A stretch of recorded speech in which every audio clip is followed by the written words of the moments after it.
लड़का के बाबूजी गड़िया मांगे सिकरियो मांगेगे बहिनी सुनी सुनी दहेजबो के नमवा करे जबो फटगे बहिनी।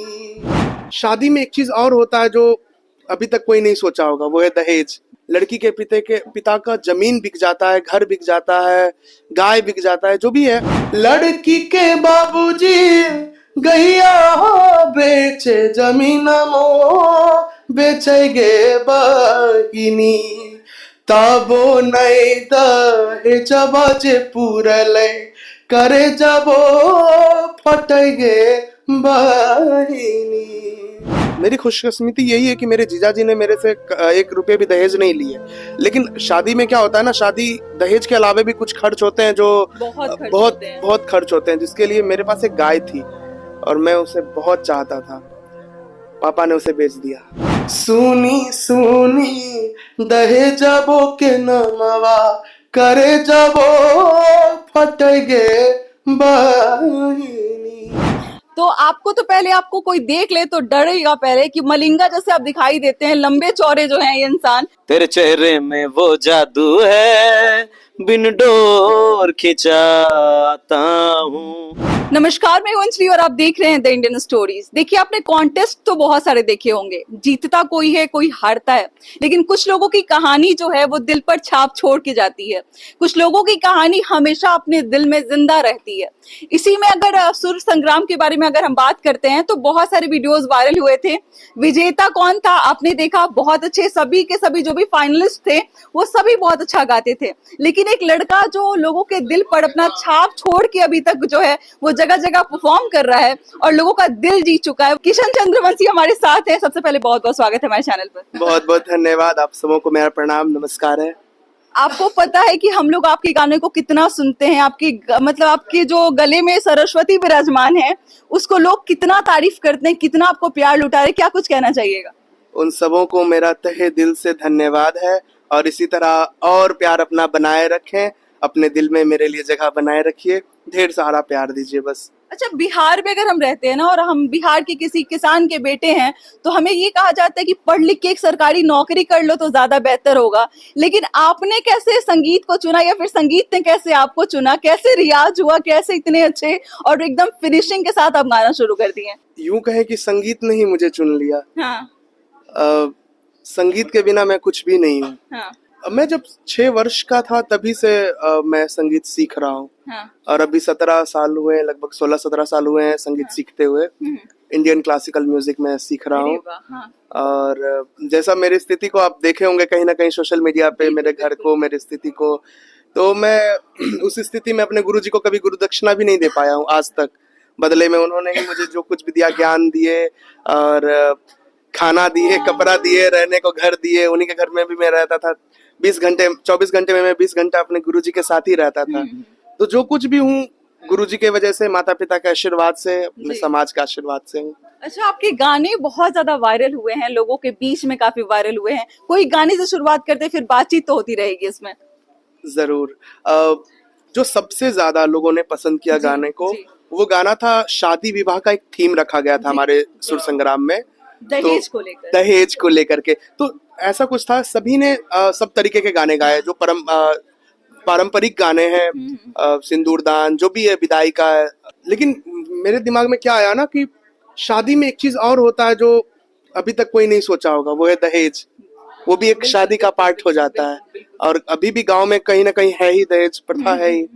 तो उसको लेकर के एक लड़की के पिता क्या सोचते हैं कि एक लड़के का क्या क्या डिमांड हो सकता है, और उसमें लड़की के पिता का जमीन बिक जाता है, घर बिक जाता है, गाय बिक जाता है, जो भी है। तो जो भी अपना सजोए हुए उतने साल से रहते वो सब कुछ चला जाता है। एक तरफ तो खुशी रहती है कि बेटी की शादी है, बहन की शादी है, लेकिन एक तरफ दुख भी होता है। तो उसको सोच करके गाना लिखा गया था।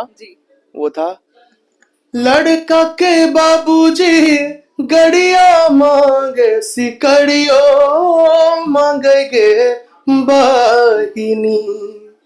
लड़का के बाबूजी गड़िया मांगे सिकरियो बहिनी। सुनी सुनी दहेजबो के नमवा करे जबो फट गे बहिनी। सुनी सुनी दहेजबो के नमवा करे जबो कांप गे बहिनी। लड़की के बाबूजी गैया बेचे जमीन मो बेच गे बहिनी। लड़की के बाबूजी गैया बेचे जमीन मो बेच गे बहिनी। तबो नहीं दहेजबा जे पूरले करे जबो फट गे बहिनी। लड़का के बाबूजी बड़ा निरमोहिया दर्दियो ना बुझे गे बहिनी। लड़का के बाबूजी बड़ा निरमोहिया दुख वो ना बुझे गे बहिनी। सुनी सुनी दहेजबो के नमवा करे जबो फट गे बहिनी। तो मतलब आपने लोगों को रुलाया ही है। अभी आप और जितने लोगों को सुनाएंगे उतने लोगों को आप रुलाएंगे इन सारे गानों पर। आप, मुझे लगता है अभी इमोशनल हो जाते हैं गाते गाते। मैं जब ये गाना एक्चुअली मेरे खुद के लाइफ से जुड़ा हुआ गाना है कि मेरे पिताजी ने किसी से कर्ज नहीं लिए कि आगे चल के मेरे बेटे पे बोझ ना आ जाए कि कर्जदार मेरे बेटे को तंग करे। और मेरी खुशकिस्मती यही है कि मेरे जीजाजी ने मेरे से 1 रुपये भी दहेज नहीं लिए। लेकिन शादी में क्या होता है ना, शादी दहेज के अलावा भी कुछ खर्च होते हैं जो बहुत खर्च होते हैं, जिसके लिए मेरे पास एक गाय थी और मैं उसे बहुत चाहता था। पापा ने उसे बेच दिया। तो वो चीज थोड़ा सा यहाँ को, अब आप उस काबिल हैं कि आप। एक बात मैं कहना चाहूंगा, ये जो गाय वाला जो मसला है, 12th फेल अभी मूवी चल रही है, उसमें भी गाय बेच देती हैं। कहीं ना कहीं ये बात सुनकर मेरे गूज़बम्स आ गए हैं। जब मैं +2 कर रहा था और +2 इंग्लिश मीडियम से कर रहा था, तो उस वक्त मेरी भी गाय मेरी मम्मी ने बेच दी थी। देखो मैं लड़खड़ा भी रहा हूँ। और गाय से और जानवरों से ऐसा अटैचमेंट हो जाता है, वो स्पेशली गौ माता से, कि वो जब जा रही थी, आप लोग महसूस करेंगे, वो जब जा रही थी ना, तो वो मुड़कर इस प्रकार से जो देखी ना हम लोगों को कि पीछे रो रहे हैं हम लोग, और मुड़कर इस प्रकार से देखी कोई अपना गुजर रहा जा रहा है। तो वो यार वो एक फीलिंग्स जो है ना, वो मैं रिलेट कर पा रहा हूँ भाई से। और तब से लेकर मतलब आज तक मैंने सोचा कि यार वो सब सारी चीजें, वो गौ माता का मैं हमेशा मतलब धन्यवाद करता हूँ। और भाई ने जैसा जिक्र किया, तो +2 मेरा जो मुकम्मल हुआ उस गौ माता का देन है। तो वो चीज मैं रिलेट कर पा रहा हूँ। माफ कीजिएगा, बीच में इंटरप्ट किया हमने, रिलेट कर पा रहा था, इसीलिए यार वो चीज मतलब नहीं रुका यार। अरे माहौल को थोड़ा सा लाइट करते हैं ना, बहुत ये लोग जो है वो हेवी हो गए, मतलब दिल इन लोगों का भर आया है।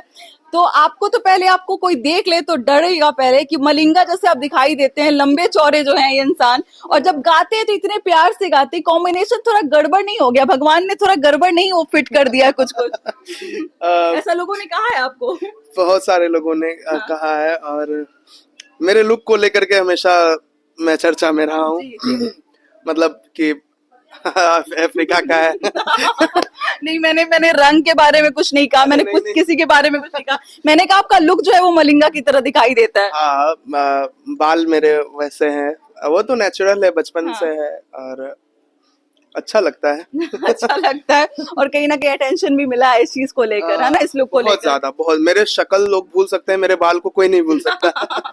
जो लोग कहते भी हैं भाई के ये पक्ष में और निष्पक्ष में नहीं है, ये मैं ऐसे बोल रहा हूँ, जो लोग इनको कहते भी होंगे ना अफ्रीका से है, तो इस भाई में उतना गुर्दा और दम है कि जो है अफ्रीका को अपना इंडिया में शामिल कर दिया है। 2 देश लेके चल रहे हैं, इतना हिम्मत और गुर्दा इनमें है। अब बोलिए अब अफ्रीका का अंजलि। धन्यवाद आदर्श भाई। मैं बहुत खुशकिस्मत हूँ अभी कि आदर्श भाई से मैं भी मिला, और मतलब बात कुछ भी हो लेकिन ये अपना पीच संभाल ले रहे हैं कि बोलना किस एकदम लहजे में वो साध ले रहे हैं वो कि किस पीच में बात करके रखते हैं। देखिए एक चीज मैं हट के कुछ कहता हूँ। जी। कहीं पे मैं पढ़ा था कि माँ बाप की डांट फटकार ना हथौड़े की तरह होती है। जब तक पड़ती नहीं है ना बंदा सुर में नहीं आता है। सही बात है। ठीक है। हाँ। वो जब हम लोग तबला मिलाते हैं ना तो हथौड़े से उसको सुर में लाते हैं। तो वैसा ही कुछ हो गया है पिछले 16-17 सालों में। इतना पिटाया हूँ कि लग रहा है कि अब धीरे धीरे सुर चढ़ रहा है। नींद में भी कोई बुलवाए तो लगेगा कि वो सुर में ही बोल रहे हैं, ऐसा भी हो सकता है ना। अच्छा, गाने के बारे में, भोजपुरी के बारे में बात करें, पवन जी के बारे में बात ना करें तो शायद मतलब हमारा वीडियो पूरा मान जाएगा। क्या ऐसा हो सकता है ना? तो पवन जी का कोई गाना सुनाना चाहेंगे आप? बिल्कुल सुनाना चाहेंगे। मौका मिला है कि नहीं मिला है पवन सिंह से मिलने का? अरे बहुत उन्होंने जो कह दिया ना मेरे लिए बहुत बहुत बड़ी बात है। उन्होंने क्या बोला? उन्होंने कहा था कि मैं इसे जज करूं इतनी मेरी वो नहीं है, मैं इसे मेरे अंदर हिम्मत नहीं है कि मैं इसको जज कर सकूं। ऐसा है मतलब? सुन के क्या रिएक्शन था आपका? इतना बड़ा कॉम्प्लीमेंट मिलना मेरे लिए बहुत बहुत। क्या रिएक्शन था आपका इस बात को सुनने के बाद? हाँ, मेरा मुंह खुला रह गया था। अच्छा, गाना सुनाना चाहेंगे पवन जी का? जरूर जी। उनका गाना मुझे बहुत पसंद है। सनहिया लगावल बहुत बात नहीं खे, सनहिया लगावल बहुत बात नहीं खे, नजरिया चुरावल बहुत बात होला, केहू के मुआवल बहुत बात नहीं खे, मुआ के जियावल बहुत बात होला। अरे गजब का मतलब, माइक ना रहे तो हाथ से तालियां ही बजेंगी और कुछ नहीं होगा यहाँ पर। ऐसा लग रहा है लाइव कंसर्ट चल रहा है और किशन जी हमारे लिए गा रहे हैं। न सौभाग्यशाली समझ रहे हैं आप, दो लोगों के बीच में जो एक से एक बढ़ के स्टार है उनके बीच में बैठने का मौका मिल रहा है। मुझे लगता है कि आपको बहुत अच्छा लगा होगा ये इंटरव्यू। आपके लिए जो है वो चीयर कर रहे हैं यहाँ पे बैठे हुए आदर्श आनंद जी। क्या कुछ कहना चाहिएगा? बहुत पसंद करते हैं जहां तक मुझे पता चला है आप इनको।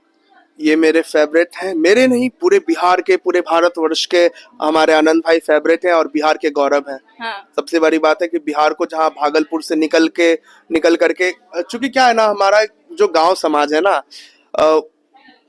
थोड़ा सा अगर कोई मतलब कला के क्षेत्र में आ जाइए तो लोग अलग अलग नजरिए से देखते हैं और गांव में खास करके ऐसा होता है। तो भागलपुर से निकल करके पूरे भारतवर्ष में विदेश में नाम करना, बहुत, मैं भैया को बहुत बहुत धन्यवाद करता हूँ कि मेरे बगल में बैठे हैं। बहुत सौभाग्यशाली हूँ मैं बहुत सौभाग्यशाली हूँ कि कलाकारों के बीच में मैं रहा हूँ। कलाकारों से जब मैं मतलब थोड़ी बहुत मेरा होता है कि दूरी बनती है तो वो खींचा, वही तेरे चेहरे में वो जादू है, बिन डोर खिंचाता हूँ, जानना होता है और कहीं तेरी और चला आता हूँ। तो ये जो कला का जो मतलब जो मैग्नेट जैसा है, तो वो खींचा चला कोई भी आ जाएगा।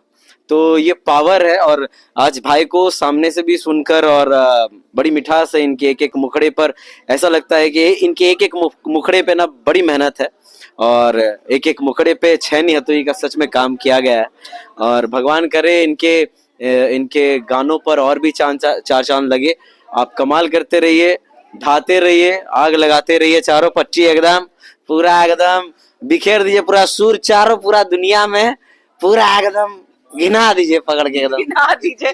मैं अंत में यही कहना चाहूंगी कि मतलब दोनों के दोनों अपने अपने फील्ड में स्टार हैं। स्टार मतलब कि अपना एक खास मतलब एक हिस्सा है इनका लोगों के दिलों में। और इतनी सिंप्लिसिटी जो इन्होंने दिखाई है ना, दोनों इधर इधर बैठ के, लेफ्ट राइट मेरे बैठ के, कि वाकई में दिल जीत दिया इन लोगों ने मिलके। और बाकी क्या कहना चाहेंगे इस इंटरव्यू के बारे में? भगवान बहुत पहले बीच में भगवती।